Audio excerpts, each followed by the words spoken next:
این ویدیو رو ببینید. دیشب اتفاق عجیبی میفته. برنامه پخش میشه به نام بازمانده با اجرای آقای سیامک انصاری و مهران غفوریان.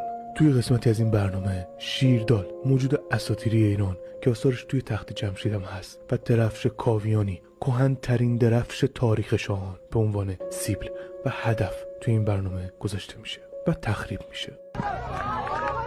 تو لحظه ای که خانم کریمی داره پازل رو تخریب میکنه، تو شرایط بسیار بسیار جلوتری هست و بدون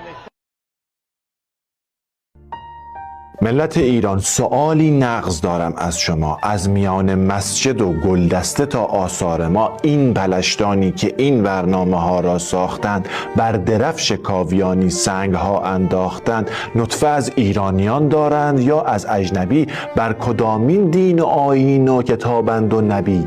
فرض کن این ماجرا و جایمان برعکس بود، جای شیر دال ما طرحی ز کعبه عکس بود. وای امت وای دین، فریادشان تا آسمان، مستند می ساختند و ادعاشان بیکران. گوشه تصویر و اخبار و همه برنامه ها عکس مکه، زیر آن هم وا مصیبت وا قمار، راه پیمایی برای حد حرمت می زدند، نام آن را نیز خشم قوم و ملت می زدند. پاسخ ایرانیان با شعر شاعر رک و راست، این وطن این خاک و تاریخش همه از آن ماست.